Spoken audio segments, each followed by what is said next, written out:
Gen Zs की बात करें, जेनजीज के लिए मैं सबसे पहले यही कहूँगा कि जो कुछ कमियां सामने आई उनकी लैंग्वेज या उनका लाइफस्टाइल, तो उसमें सबसे बड़ा विषय यही है कि जो पहले ट्रेनिंग सेंटर्स थे, बुरा ना मानिएगा, सभी कौमों के लिए मैं एक बात कह रहा हूँ, इसमें कोई बुराई नहीं है, आरएसएस के बनाए हुए शिशु मंदिर, ये मैं ऐसा मेरा एक्सपीरियंस प्रैक्टिकल बात कर रहा हूँ, इसको ध्यान से समझिए और सुनिएगा। आरएसएस के बनाए शिशु मंदिर की पढ़ाई आप सभी ने देखी है, जितने बच्चे वहाँ से निकले हुए, मैं आपको प्रैक्टिकली बता रहा हूँ, वो फुली ट्रेंड हुआ करते थे। ऐसे विद्यालयों से निकला बच्चा कभी भी अपशब्द लेकर अपने बड़े पूजनीय दादा माता पिता गुरु का अपमान नहीं करे। वो कुछ भी करेगा, वो घर से भाग जाए, इधर कर दे, कुछ भी गलत डिसीजन ले लेगा, लेकिन वो अपमानित अपशब्दों के साथ नहीं करेगा। मेरा मतलब था जो आरएसएस के विद्यालय थे उन्हीं में ट्रेनिंग थी। मेरा मतलब है सरकार से कहना है कोई भी ट्रेनिंग सेंटर पूरे ऑल ओवर इंडिया खोलिए, सारे युवाओं को ट्रेनिंग दीजिए। जेनजीज को गलत नहीं कह सकते, मेरी बात समझिए, या टीनेजर्स को गलत नहीं कह सकते, गुनहगार नहीं, क्योंकि बालपन, जैसा कि पुराने योगी लोग कहते हैं, बालपन बाल हट या बाल बीज, छोटे बच्चे से ट्रेनिंग चालू होती है। मेरी बात ही शुरू ट्रेनिंग पे हुई थी। अगर आप ट्रेनिंग मजबूत देते हैं। अच्छा, एक बात और, मैंने कहीं पढ़ा था कि लोग मोदी जी की चोर बोलते हैं क्योंकि उन्होंने कांग्रेस की सत्ता चुरा ली। एक फनी वे में। अच्छा चोर, नाइस चोर, हाँ, मतलब ऐसा चोर देश को चाहिए, जनता को। दैट्स लाइक, उनको चोर शब्द पहली बात तो मत नवाजिए, प्रधानमंत्री जी हैं, ठीक है, लेकिन मैं एक वक्त जरूर कहूँगा प्रधानमंत्री जी को वो इज्जत नहीं दे पा रहे हैं हम लोग जो हमें देनी चाहिए। अब सोचिए पब्लिक क्या क्या बोल दे रही है, ये जेनजीज की क्यों प्रॉब्लम आ रही है, क्योंकि कारण है लेफ्ट या तमाम विरोधियों ने उनको बहकाया भटकाया और हम भटक गए, और हमने प्रधानमंत्री पिता से जैसे हमारा ख्याल रखने वाले, हम पर एहसान करने वाले, और हम उनको गालियां देते हैं। आई मीन हमारी इस सदी पे, हमारी जनरेशन पे थू है। मुझे तो शर्म आती है अगर वो पीएम को ऐसे बोल दें। मिलेनियल्स यानी पुराने जो रूढ़िवादी लोग हैं और जेनजी, इनमें बहुत बड़ा फ़र्क है फ्रेंड्स, बहुत बड़ा फ़र्क है गाइस। मैं आपको क्लियर करना चाहता हूँ, जो रूढ़िवादी लोग हैं वो अपनी बात से डिगना नहीं चाहते। कई मायनों में सही भी है, वो बड़ों का दायित्व निभाते हैं, फैमिली चलाते हैं, लंबी दूरी तक पोटेंशियल मिलेनियल्स में ही होता है। लेकिन जेनजीज की स्मार्टनेस पता है आपको क्या है? जो चीज़ आप ज़िंदगी भर करके नाचते रह जाओगे 90 साल तक, 60 साल तक, 10 साल में जेनजी कर देगा। बहुत पावरफुल है जेनजी, बहुत पावरफुल है। इसलिए आपको नए युवा यूथ के छोटे छोटे कारनामों पे ध्यान देना होगा और उसकी इज्जत करनी है। जेनजी कभी नहीं भटके, जेनजी बहुत सही काम करे, मुझे उसमें कोई बुराई नहीं लगी।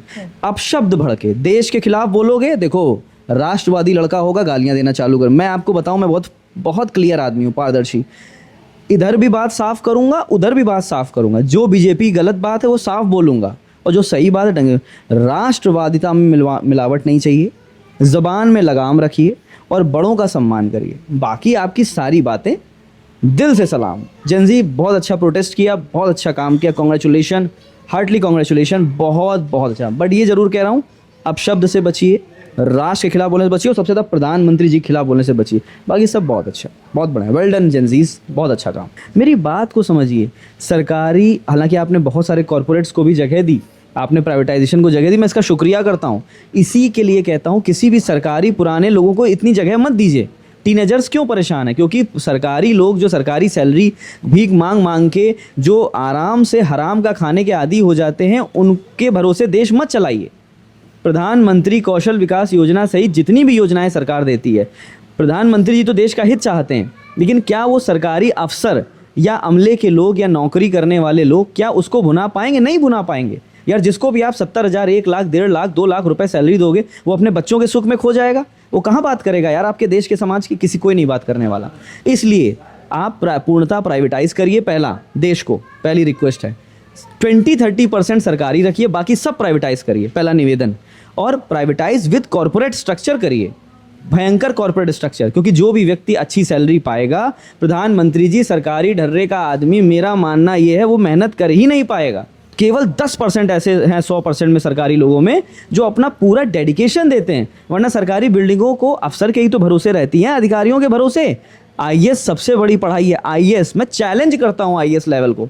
जितने टीनेजर्स या जेनजी बहके हैं या गलत जा रहे हैं, उनके सबसे बड़ी रीजन है, नेताओं के बाद अगर कोई है तो आईएएस।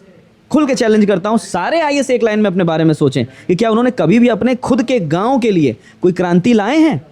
प्राइवेट स्कूल, ऐसा स्कूल, स्मार्ट स्कूल बना, एआई की टेक्नोलॉजी कब के आए हुए हो गया, चाइना ही क्यों इंट्रोड्यूस करा है टेक्नोलॉजी, हम क्यों नहीं कर रहे हैं हमारे पास? क्योंकि हम आज़ाद परिंदे नहीं हैं। आज जेनजी बहुत अच्छा स्टेप ले रहा है, बस उसकी कुछ चीज़ों को समझिए, उसकी गालियों पे मत जाइए, उसको ट्रेनिंग दीजिए, वो बदल जाएगा। राष्ट्रवाद की ट्रेनिंग दीजिए, राष्ट्रवादी हो जाएगा। और आखिरी में बताना, सॉरी क्षमा चाहूँगा, आखिरी में बस ये बताना चाहूँगा, ये मैं योगी जी तक बात पहुँचाना चाहता हूँ, इस मैसेज को जरूर पहुँचाइएगा।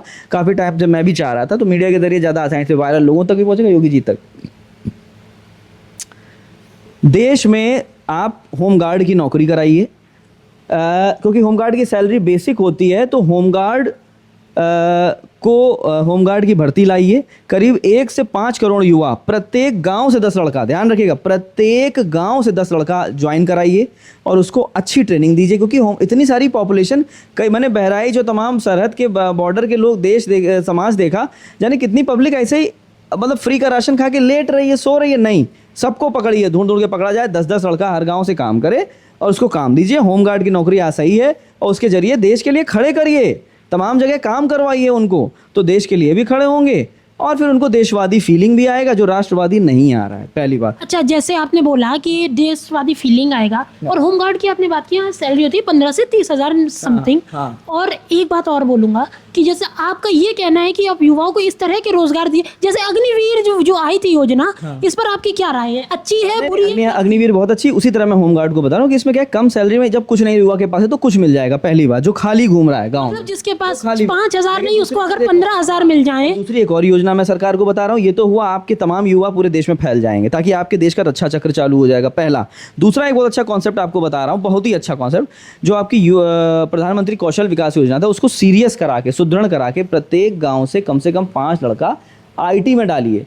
आईटी मतलब प्रत्येक गांव के प्राइमरी विद्यालय में आईटी विभाग का एक ट्रेनिंग सेंटर खोलिए, जिसमें गांव का युवा, यानी कि इंटर से ग्रेजुएशन का युवा ट्रेनिंग करेगा ही करेगा एआई और कंप्यूटर बेस्ड टेक्नोलॉजी की। उसमें छोटे बच्चे को होना चाहिए, लेकिन फिलहाल के लिए शुरू होने के लिए हार्ड कोर ट्रेनिंग, मेरी बात फिर से सुनिएगा, हार्ड कोर ट्रेनिंग चाहिए, ताकि हर गांव का बच्चा स्मार्ट हो जाए और प्रधानमंत्री की सभी योजनाओं को जाने और लोगों को जागरूक करे।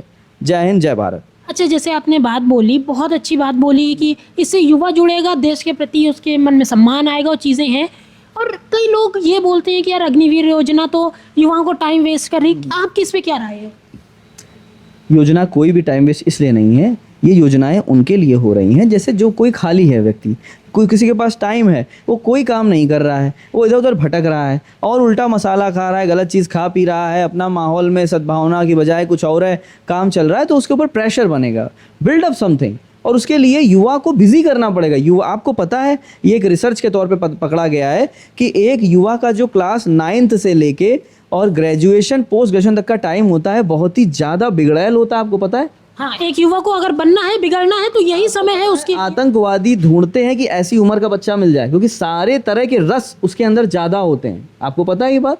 मैं जानता हूँ ये बात। तो जब ऐसा कंडीशन, तो युवाओं को काम कराइए, युवाओं को प्रेशर डालिए। यदि युवा काम नहीं, देखो मेरी बात समझिए, अमीर बाप की औलाद है और निकम्मी होकर टहल रही है, इसका मतलब वो देश के लिए जहर है और देश का विरोधी बनने वाला है, देश का दर्द और देश का दुश्मन। मैं आपको बता दूं, कमेरा केवल वही इंसान देश के काम आएगा, युवा जो मेहनत कर रहा है, वो लेबर ही क्यों ना हो, वो लेबर हो, वर्कर हो, इंजीनियर हो, डॉक्टर हो, वर्कर हो, वेटर हो, ये हो वो हो, लेकिन वो देश के लिए कर रहा है, क्योंकि मेहनत कर रहा है, बच्चों को मेहनत करना सिखाएगा, वो एक अच्छा आदमी हो जाएगा। अच्छा, जैसे आपने बोला कि वो देश के लिए कार्य करेगा, हाँ। वो कार्य करेगा तो बिजी रहेगा, मतलब देश के लिए कार्य करेगा, वो देश के लिए खड़ा होगा, कभी देश के लिए, कभी देश के खिलाफ पत्थर नहीं उठाएगा। एब्सोल्युटली, बिल्कुल नहीं उठाए। जो मेहनत करेगा वो कभी गलत डिसीजन ले, मेरी बात समझिए, ये वो करते हैं यार जिनके पास खाली टाइम है, उनके पास सारे हमेशा, वो भी फिर से वही एक बात कह रहा हूँ यार, मैं भाजपा का बहुत तगड़ा लवर हूँ, तो मैं ये भी बता दूँ, भाजपा विरोधी वही काम करेगा, क्योंकि मैं काम का लवर हूँ। मैं फिर से कह रहा हूँ, काम का लवर हूँ,